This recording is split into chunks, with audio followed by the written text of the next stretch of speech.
পরম করুণাময় ও অসীম দয়ালু আল্লাহর নামে শুরু। আলিফ লাম মিম। এগুলো প্রজ্ঞাময় কিতাবের আয়াত। হিদায়াত ও রহমত সৎকর্ম পরায়ণদের জন্য, যারা সালাত কায়েম করে, যাকাত দেয় এবং আখিরাত সম্পর্কে দৃঢ় বিশ্বাস রাখে। এসব লোকই তাদের পরওয়ারদিগারের তরফ থেকে আগত হিদায়াতের উপর প্রতিষ্ঠিত এবং এরাই সফল কাম। এক শ্রেণীর লোক আছে যারা মানুষকে আল্লাহর পথ থেকে গোমরা করার উদ্দেশ্যে অবান্তর কথাবার্তা সংগ্রহ করে অন্ধভাবে এবং তাকে নিয়ে ঠাট্টা বিদ্রূপ করে। এদের জন্য রয়েছে অবমাননাকর শাস্তি। যখন ওদের সামনে আমার আয়াতসমূহ পাঠ করা হয়, তখন ওরা দম্ভের সাথে এমনভাবে মুখ ফিরিয়ে নেয় যেন ওরা তা শুনতেই পায়নি, অথবা যেন ওদের দুকান বধির। সুতরাং ওদেরকে কষ্টদায়ক আযাবের সংবাদ দাও। যারা ঈমান আনে এবং সৎ কাজ করে, তাদের জন্য রয়েছে নিয়ামত ভরা জান্নাত। সেখানে তারা চিরকাল থাকবে। আল্লাহর ওয়াদা যথার্থ। তিনি পরাক্রমশালী ও প্রজ্ঞাময়। তিনি খুঁটি ছাড়াই আকাশমণ্ডলী সৃষ্টি করেছেন, তোমরা তা দেখছ। তিনি পৃথিবীতে স্থাপন করেছেন পর্বতমালা, যাতে পৃথিবী তোমাদেরকে নিয়ে ঢলে না পড়ে, এবং এতে ছড়িয়ে দিয়েছেন সর্বপ্রকার জন্তু। আমি আকাশ থেকে পানি বর্ষণ করেছি, অতঃপর তাতে উৎপন্ন করেছি সর্বপ্রকার কল্যাণকর উদ্ভিদরাজি। এটাও আল্লাহর সৃষ্টি। অতঃপর তিনি ছাড়া অন্যরা যা সৃষ্টি করেছে তা আমাকে দেখাও। বরং জালিমরা তো সুস্পষ্ট পথভ্রষ্টতায় পতিত আছে। আমি লোকমানকে প্রজ্ঞা দান করেছি এই মর্মে যে আল্লাহর প্রতি কৃতজ্ঞ হও। যে কৃতজ্ঞ হয় সে তো কেবল নিজ কল্যাণের জন্যই কৃতজ্ঞ হয়, আর যে অকৃতজ্ঞ হয় আল্লাহ অভাবমুক্ত, প্রশংসিত। যখন লোকমান উপদেশ ছলে তার পুত্রকে বলল, হে বৎস, আল্লাহর সাথে শরীক করো না। নিশ্চয়ই আল্লাহর সাথে শরীক করা মহা অন্যায়। আর আমি মানুষকে তার পিতামাতার সাথে সদ্ব্যবহারের জোর তাগিদ দিয়েছি। তার মাতা তাকে কষ্টের পর কষ্ট করে গর্ভে ধারণ করেছে। তার দুধ ছাড়ানো হয় 2 বছরে। নির্দেশ দিয়েছি যে আমার প্রতি ও তোমার পিতামাতার প্রতি কৃতজ্ঞ হও।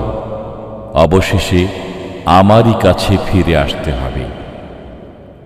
পিতামাতা যদি তোমাকে আমার সাথে এমন বিষয়কে শরীক স্থির করতে পীড়াপিড়ি করে যার জ্ঞান তোমার নেই, তবে তুমি তাদের কথা মানবে না এবং দুনিয়াতে তাদের সাথে সৎভাবে সহাবস্থান করবে।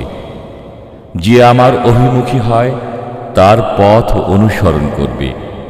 অতঃপর তোমাদের প্রত্যাবর্তন আমারই দিকে, এবং তোমরা যা করতে আমি সে বিষয়ে তোমাদেরকে জ্ঞাত করব। হে বৎস, কোনো বস্তু যদি সরিষার দানা পরিমাণও হয়, অতঃপর তা যদি থাকে প্রস্থর গর্ভে অথবা আকাশে অথবা ভূগর্ভে, তবে আল্লাহ তাও উপস্থিত করবেন। নিশ্চয়ই আল্লাহ গোপন রহস্য জানেন, সবকিছুর খবর রাখেন। হে বৎস, নামাজ কায়েম করো, সৎ কাজে আদেশ দাও, মন্দ কাজে নিষেধ করো, এবং বিপদ আপদে সবর করো। নিশ্চয়ই এটা সাহসিকতার কাজ। অহংকার বশে তুমি মানুষকে অবজ্ঞা করো না, এবং পৃথিবীতে গর্বভরে পদচারণ করো না। নিশ্চয়ই আল্লাহ কোনো দাম্ভিক অহংকারীকে পছন্দ করেন না। পদচারণায় মধ্যবর্তী পন্থা অবলম্বন করো এবং কণ্ঠস্বর নিচু করো। নিঃসন্দেহে গাধার স্বরই সর্বাপেক্ষা অপ্রীতিকর। তোমরা কি দেখো না, আল্লাহ নভমণ্ডল ও ভূমণ্ডলে যা কিছু আছে সবই তোমাদের কাজের অধীন করে দিয়েছেন এবং তোমাদের প্রতি তার প্রকাশ্য ও অপ্রকাশ্য নিয়ামতসমূহ পরিপূর্ণ করে দিয়েছেন। এমন লোকও আছে যারা জ্ঞান, পথনির্দেশ ও উজ্জ্বল কিতাব ছাড়াই আল্লাহ সম্পর্কে বাকবিতণ্ডা করে। তাদেরকে যখন বলা হয় আল্লাহ যা নাজিল করেছেন তোমরা তার অনুসরণ করো, তখন তারা বলে, বরং আমরা আমাদের পূর্বপুরুষদেরকে যে বিষয়ের উপর পেয়েছি তারই অনুসরণ করব। শয়তান যদি তাদেরকে জাহান্নামের শাস্তির দিকে দাওয়াত দেয় তবুও কি? যে ব্যক্তি সৎকর্ম পরায়ণ হয়ে স্বীয় মুখমণ্ডলকে আল্লাহ অভিমুখী করে সে এক মজবুত হাতল ধারণ করে। সকল কর্মের পরিণাম আল্লাহর দিকে। যে ব্যক্তি কুফরি করে তার কুফরি যেন আপনাকে চিন্তিত না করে। আমারই দিকে তাদের প্রত্যাবর্তন, অতঃপর আমি তাদের কর্ম সম্পর্কে তাদেরকে অবহিত করব। অন্তরে যা কিছু রয়েছে সে সম্পর্কে আল্লাহ সবিশেষ পরিজ্ঞাত। আমি তাদেরকে স্বল্পকালের জন্য ভোগবিলাস করতে দেব, অতঃপর তাদেরকে বাধ্য করব গুরুতর শাস্তি ভোগ করতে। আপনি যদি তাদেরকে জিজ্ঞেস করেন নভমণ্ডল ও ভূমণ্ডল কে সৃষ্টি করেছে, তারা অবশ্যই বলবে আল্লাহ। বলুন, সকল প্রশংসাই আল্লাহ, বরং তাদের অধিকাংশই জ্ঞান রাখে না। নভমণ্ডলে ও ভূমণ্ডলে যা কিছু রয়েছে সবই আল্লাহর। আল্লাহ অভাবমুক্ত, প্রশংসিত।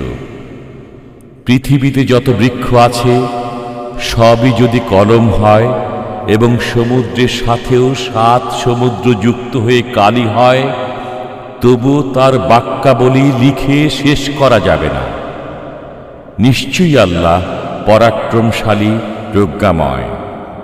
তোমাদের সৃষ্টি ও পুনরুত্থান একটি মাত্র প্রাণের সৃষ্টি ও পুনরুত্থানেরই মতো। নিশ্চয়ই আল্লাহ সব কিছু শোনেন, সব কিছু দেখেন। তুমি কি দেখো না যে আল্লাহ রাত্রিকে দিনের ভেতরে প্রবেশ করান এবং দিনকে রাতের মধ্যে প্রবেশ করান? তিনি চন্দ্র ও সূর্যকে কাজে নিয়োজিত করেছেন। প্রত্যেকেই নির্দিষ্ট কাল পর্যন্ত পরিভ্রমণ করে। তুমি কি আরো দেখো না যে তোমরা যা করো আল্লাহ তার খবর রাখেন?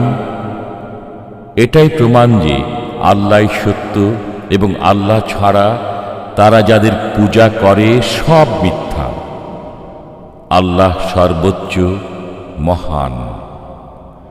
তুমি কি দেখো না যে আল্লাহর অনুগ্রহেই জাহাজ সমুদ্রে চলাচল করে, যাতে তিনি তোমাদেরকে তাঁর নিদর্শনাবলী প্রদর্শন করেন? নিশ্চয়ই এতে প্রত্যেক সহনশীল, কৃতজ্ঞ ব্যক্তির জন্য নিদর্শন রয়েছে। যখন তাদেরকে মেঘমালার সমান তরঙ্গ আচ্ছাদিত করে নেয়, তখন তারা খাঁটি মনে আল্লাহকে ডাকতে থাকে। অতঃপর তিনি যখন তাদেরকে স্থলভাগের দিকে উদ্ধার করে আনেন, তখন তাদের কেউ কেউ সরল পথে চলে। কেবল মিথ্যাচারী, অকৃতজ্ঞ ব্যক্তি আমার নিদর্শনাবলী অস্বীকার করে। হে মানব জাতি, তোমরা তোমাদের পালনকর্তাকে ভয় করো এবং ভয় করো এমন এক দিবসকে যখন পিতা পুত্রের কোনো কাজে আসবে না এবং পুত্র তার পিতার কোনো উপকার করতে আসবে না। নিঃসন্দেহে আল্লাহর ওয়াদা সত্য। অতএব পার্থিব জীবন যেন তোমাদেরকে ধোঁকা না দেয় এবং আল্লাহ সম্পর্কে প্রতারক শয়তানও যেন তোমাদেরকে প্রতারিত না করে। নিশ্চয়ই আল্লাহর কাছেই কিয়ামতের জ্ঞান রয়েছে। তিনি বৃষ্টি বর্ষণ করেন এবং গর্ভাশয়ে যা থাকে তিনি তা জানেন। কেউ জানে না আগামীকাল সে কি উপার্জন করবে, এবং কেউ জানে না কোন দেশে সে মৃত্যুবরণ করবে। আল্লাহ সর্বজ্ঞ, সর্ববিষয়ে সম্যক জ্ঞাত।